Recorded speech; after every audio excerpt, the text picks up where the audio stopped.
Well, hello, everyone. Welcome to Monday Mindset. I'm here with my colleague and friend, Kevin DeShazo. Kevin, how was your weekend? It was great. It was busy.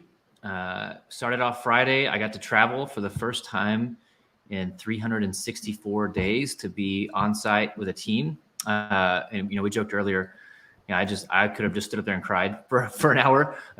Just that feeling of being back with people was great, and that just led into a busy weekend with family and friends. So it was good, but excited to kick off the week. How about your weekend? It was really good. It was busy celebrating a friend's 50th birthday, and then we went hiking all day Saturday. It was really foggy, and we thought, what are we doing out here? Because you couldn't see hardly in front of you, but Yeah. it was really beautiful, actually. And then had dinner with a friend, and we have a small group that comes over on Sunday evenings, so we did that. So it was kind of beautifully packed. That's what I will say. Beautifully packed. Very nice. Very We've got nice. I'm thinking about when you talk about hiking. I don't know if we've talked about this or not, but there's this. It's not new, but it's becoming potentially mainstream. It's thinking about becoming mainstream, but it's this exercise called rucking, RUCK, and I guess like military people, like this is how they train, right? Whether you're Marines or Navy SEALs or Army, you put on, they got to walk for hours and sometimes days at a time with heavy packs. Well, that you don't just wake up and you're able to do that. And so they train by carrying like heavy packs and going on long walks. And it's called rucking. You put on a rucksack and you go for a walk. So it's becoming a popular workout. There's a website. It's called, this is not a paid advertisement, just kind of giving them, you're welcome. Go Ruck for the like 10 million in sales you're about to get. You can be a sponsor of the Monday Mindset if you want to, but just go ruck.com and you can buy a rucking backpack where you put rucking plates into it. They've got shoes, all this gear. But the idea is like you just go for a walk and it's your heart rate is like goes up 3 times more than I think if you're just going for a run or a regular walk. So it's all sorts of health benefits. And one of the big things, it helps your posture. Like all of us who are just hunched over a computer, it forces you to kind of stand up straight. But it's supposedly an amazing workout. And you going hiking made me think, like, reminded me of that. I've been thinking about getting into the rucking craze, causing a ruckus in rucking.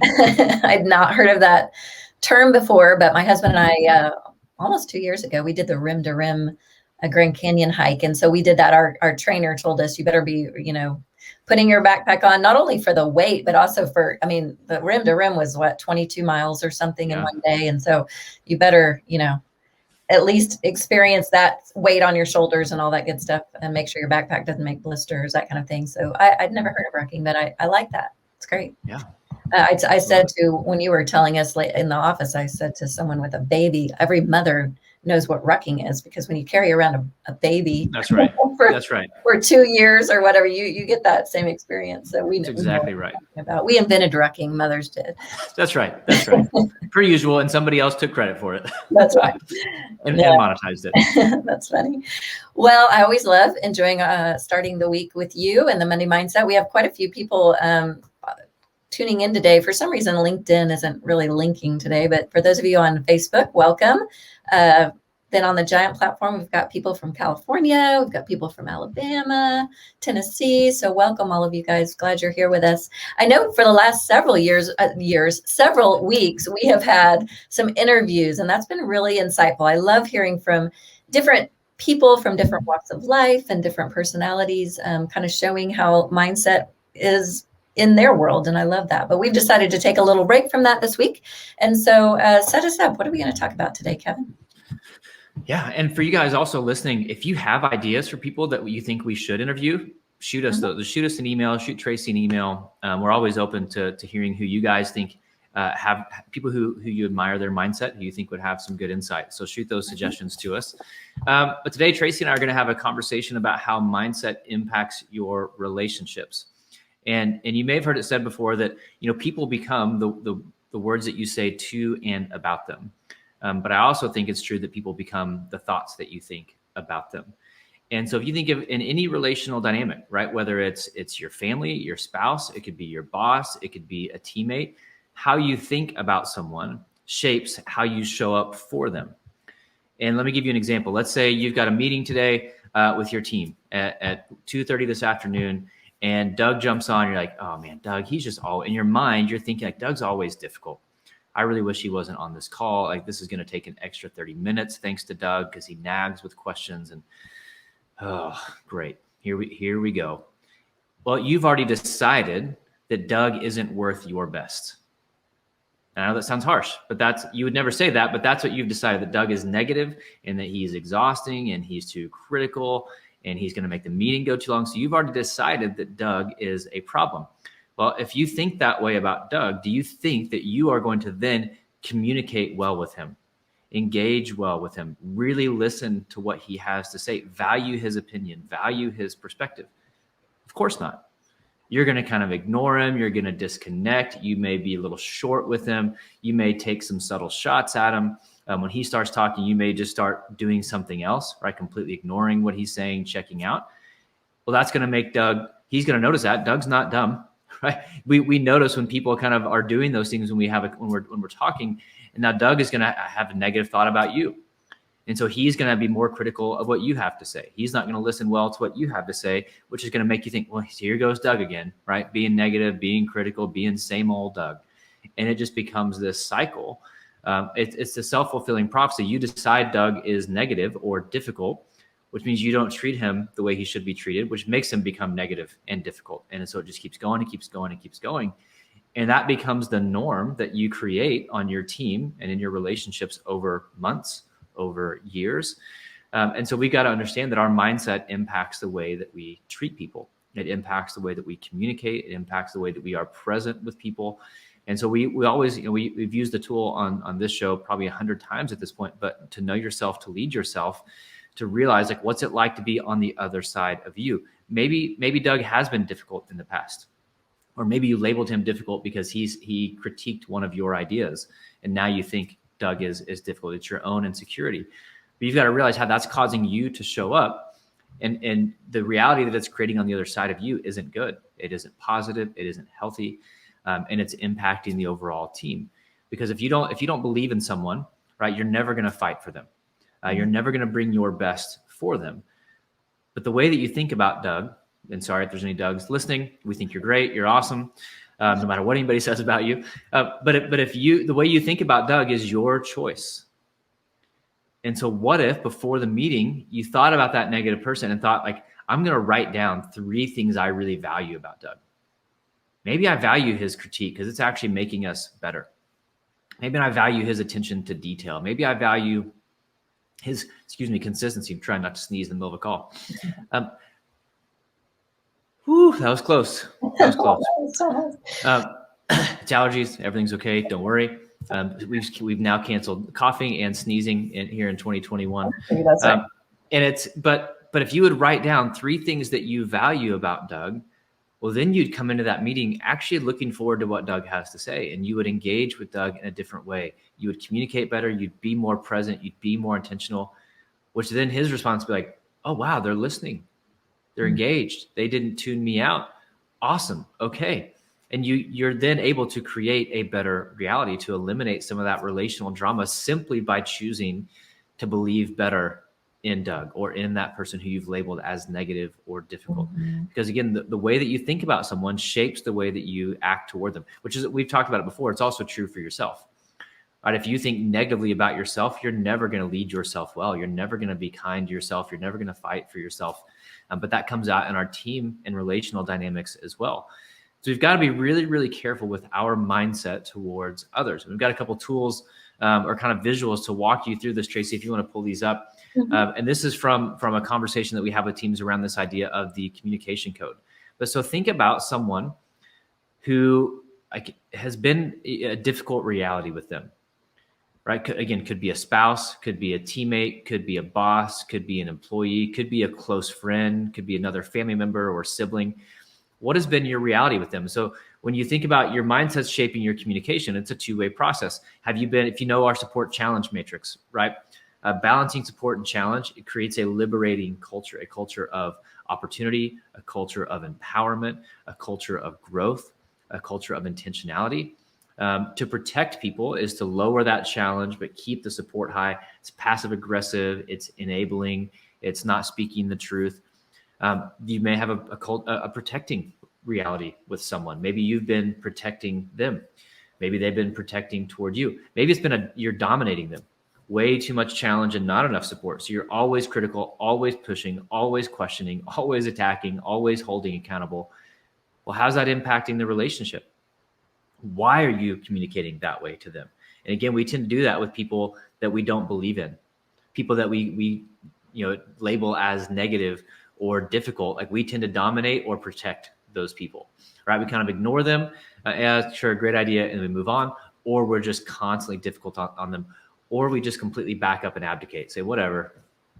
Yeah, well, that's just Doug. That is who he is. They are who they are, and we've got to realize the reality that is creating.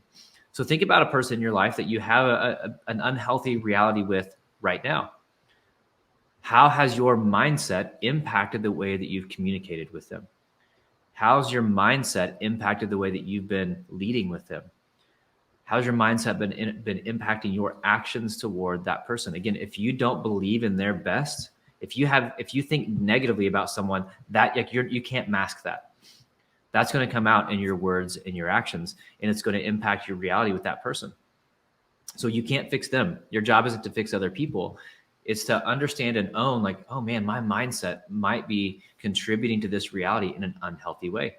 This might be this might be on me. Of course, Doug's negative, right? Think about if you were Doug, and they've been experiencing you the way they have been for the last 6 months, where you've been short-tempered, you've been disconnected, you haven't been present. Like, how would you respond to that?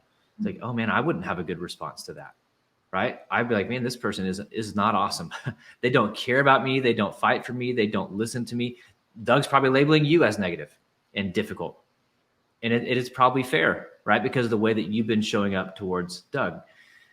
What's it like to be on the other side of you? How is your mindset impacting your relationships, which is ultimately impacting your influence? Tracy, any thoughts on any of that? Yeah, I mean, I always go back to home for some reason, but this isn't just at work. This is when you walk in the door from work and the way that you're responding to your spouse, your kids. If you're thinking, I wonder what the kids are up to, and I wonder what they've gotten into, and what, am I going to get a call from the teacher or whatever? And so you've got this negative mindset about the reality of what is or what has gone on that day, and you don't know, so to set it up as a successful first encounter would be liberating toward them, right? And instead of assuming that all has fallen apart, since the last time you saw them. And it affects us. It affects the relationships at home as well. Yeah. Well, I was even thinking, we have 3 boys, so 12, 9, and 5. And it's my 5-year-old, probably like most 5-year-olds, he's the youngest. They're all boys. He doesn't stop talking. I mean, like ever. We will get in the car and have a 45-minute drive, and he will talk from the moment we get in the car until the moment we get there. Hey, mama. Hey, mom. Hey, what about that? Hey, dad. Hey, dada. Hey, daddy. Hey, what about? Hey, Noah. Hey, and it's just, and he's 5, so his stories are terrible, right? Like they're not.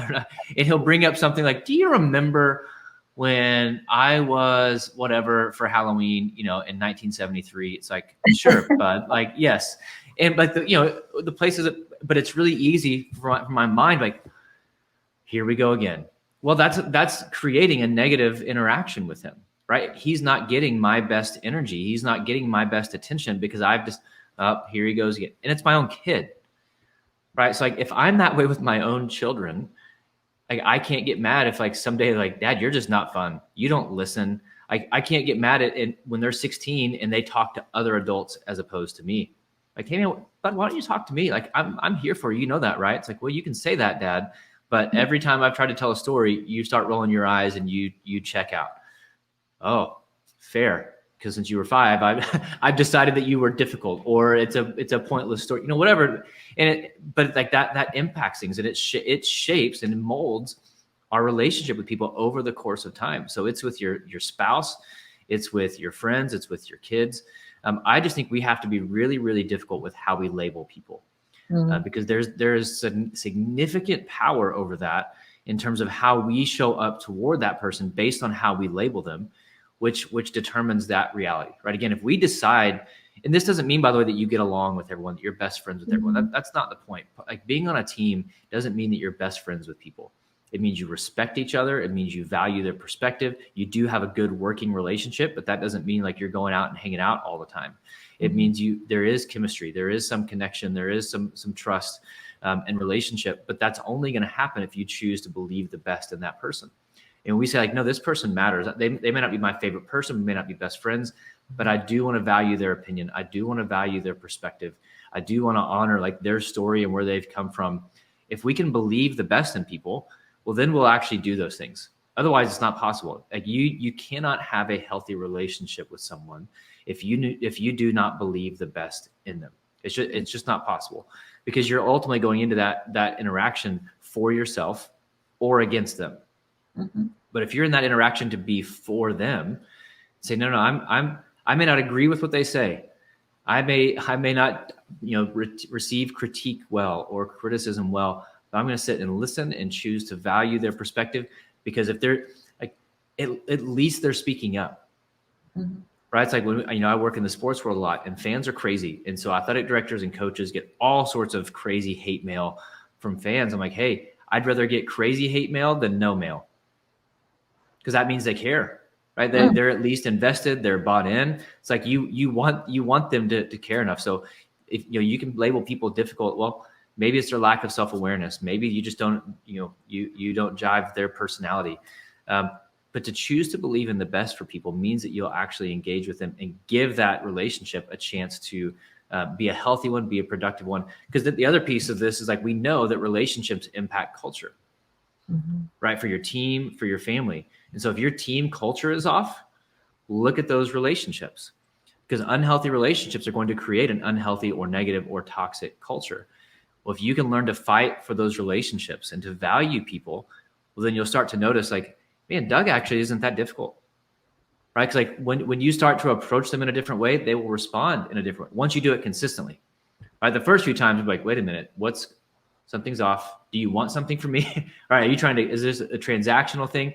Like, and even to be willing to go to this person, if you're bold enough, here's what I would love for you to do: to be willing to go to this person that you have a negative reality with. Say, you know what? Like, I know things have been off between us. I need to own that.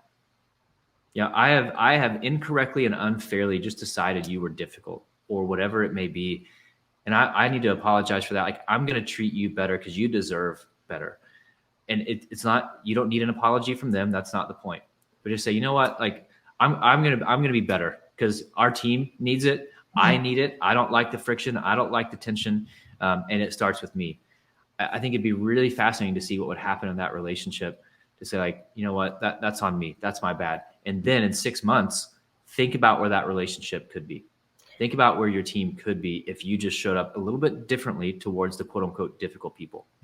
Yeah. And it might take some time, but I do believe, and not to be Pollyanna and everything will always work out, but I do believe that if you come in with a liberating attitude towards someone day in and day out, even if they come back with you negative, you can help turn someone around it just by, and man, if you're bold enough to have a straight on conversation of saying you're wrong, that's awesome. But you could try a few days, a few weeks of just showing them what you value in them, to say a compliment here and there. That turns someone's heart toward you and their attitude toward you. And if both of you have this attitude of liberation toward one another, there's very few people on the planet that don't respond positively toward that. So, and I've mentioned this woman before, but I had a boss years ago named Barbara. She was an older lady, and she was very quiet about it. And she wasn't a flamboyant person at all, but she would rest her hand on our shoulder. She would come behind us as we're working, and she would say, I just really appreciate all that you're doing. And it was very low key. And at first I thought, well, that's interesting. But she would just every now and then, I appreciate your hard work today. I saw what you did, that kind of thing. And you just think, gosh, she's amazing. And then I would find myself saying back to her, hey, thanks for, your support. Thanks for doing so much for us. And it became this two-way amazing relationship. And I just think if we can humble ourselves toward that person, we can do a change. That's right. Leaders go first, right? Like, and maybe this person has been negative toward you, and you're like, man, I don't want to be positive towards people who are negative to me.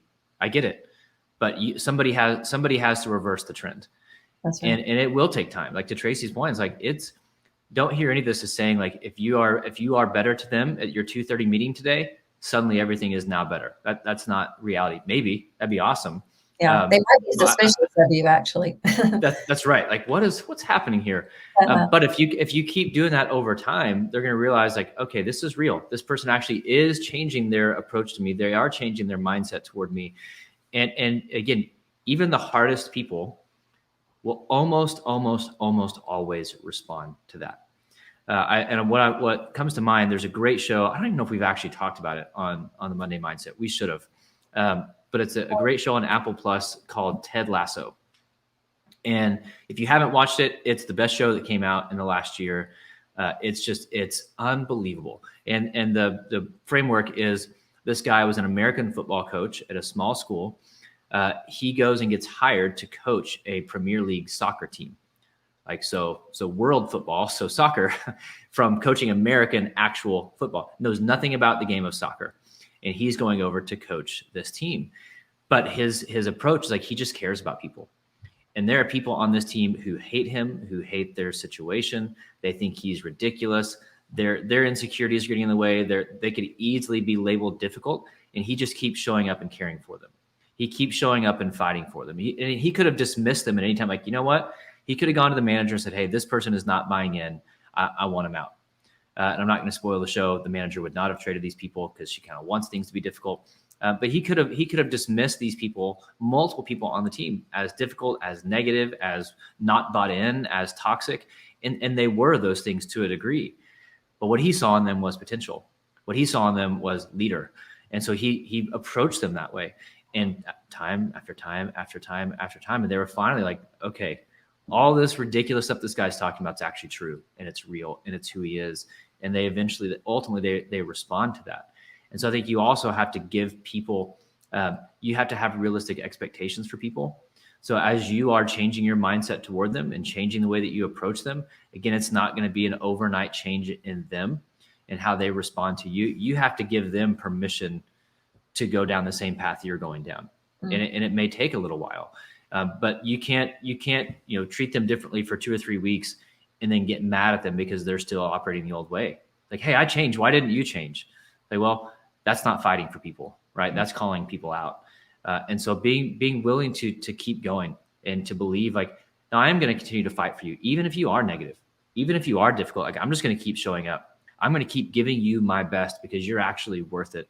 Even if you don't give that back to me, but give people space to grow and adjust their mindset as well. And maybe, hopefully, they ask like, hey, what's going on? You've been different the last month. Yeah, you know what? You're right. I have been different. Here's why.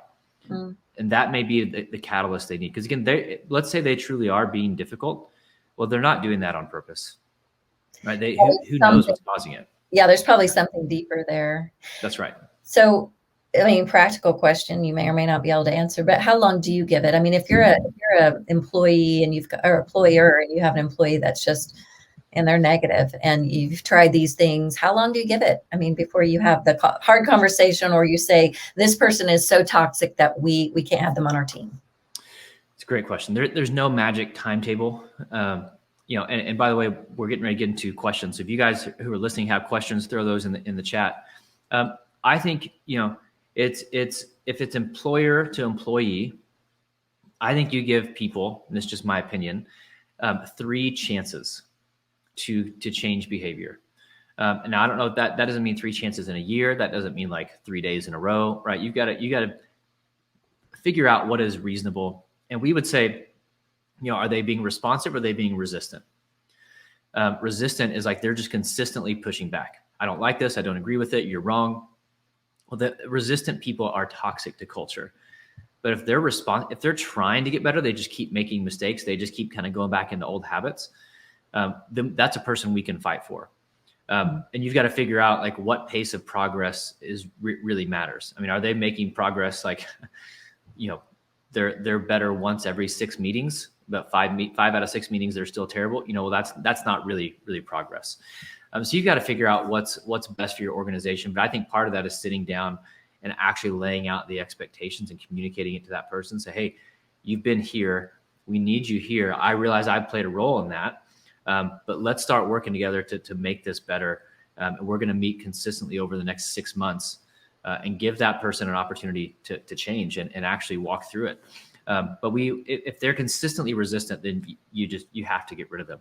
And I think if you're the employee with a consistently negative or difficult employer, that really just depends on your personal situation. I'm just not a fan of you just shouldn't.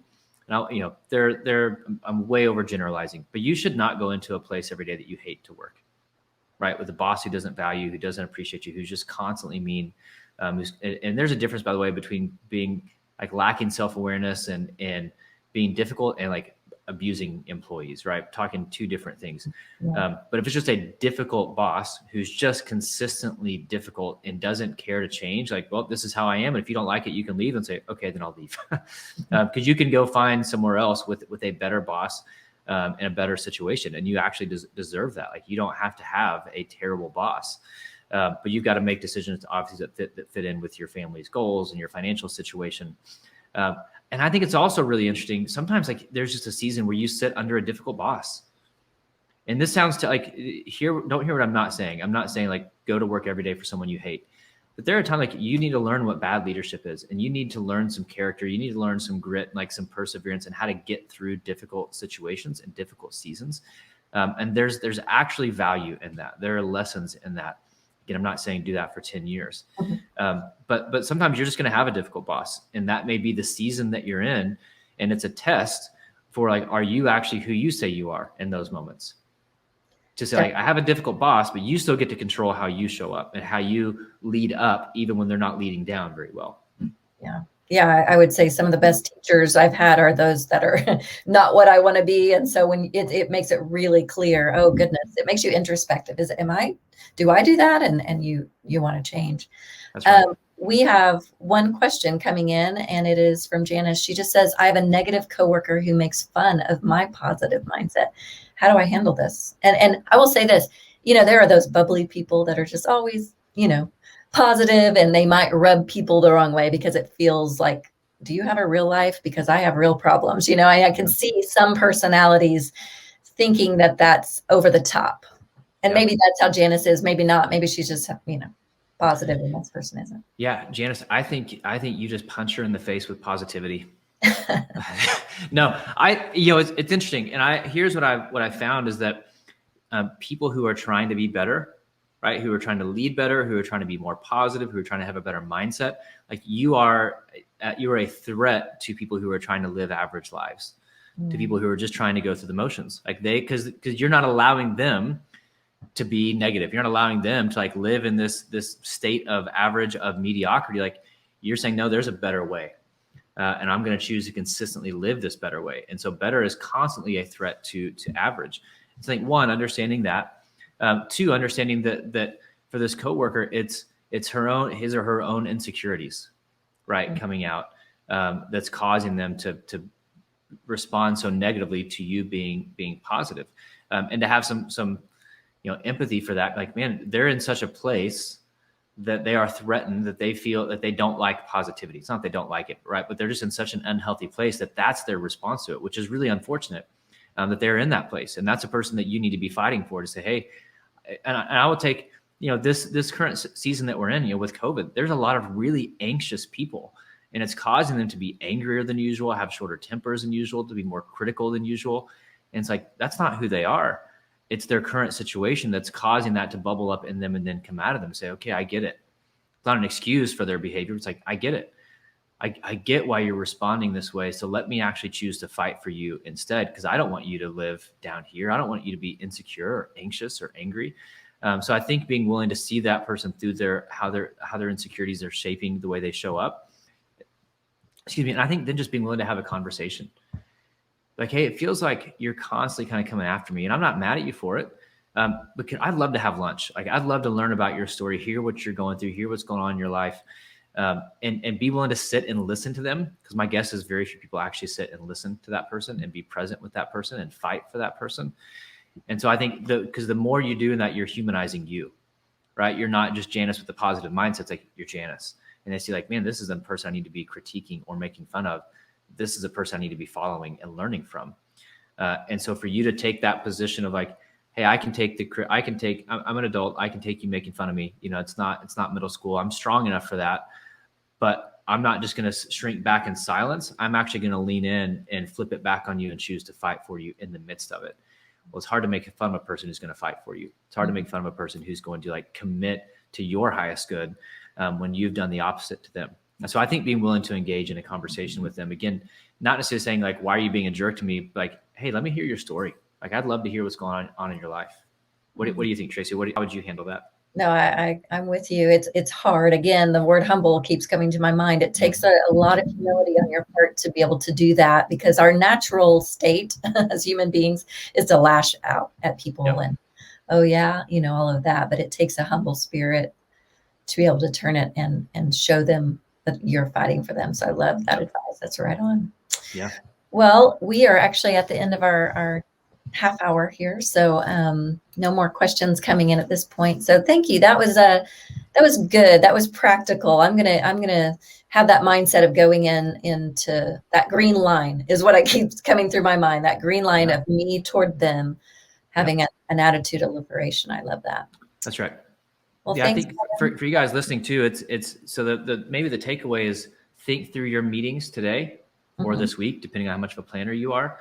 And if they're team meetings or one-on-one, like think through your mindset for that person before you go into that meeting. How do I need to be thinking about this person? What does my approach need to be to this person in order to actually fight for their highest good? Maybe that's writing down positive things. Maybe that's words of encouragement you actually want to give them. But think about your mindset for each person that you are going to interact with this week, and be intentional before you interact with them to get into the right mindset so that you can give those relationships a chance to actually thrive and be successful and be healthy. Because again, the way that we think about people impacts the way that we treat people, which then impacts our reality with them. And so we've always got to be looking in the mirror, looking at us, say, how is my mindset impacting the way that I show up? And what does it look like for me to be better?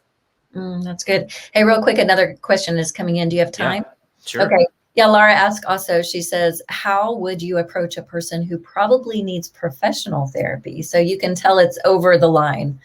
Yeah, this is tough. Yeah. For me, I think it's just really rooted in relationship. If you have a really strong relationship with that person, then I think you can, hey, let's go grab lunch and try to figure out what's going on in their life. Try to serve them with a couple things that can help, but you may even just say, hey, I care a lot about you.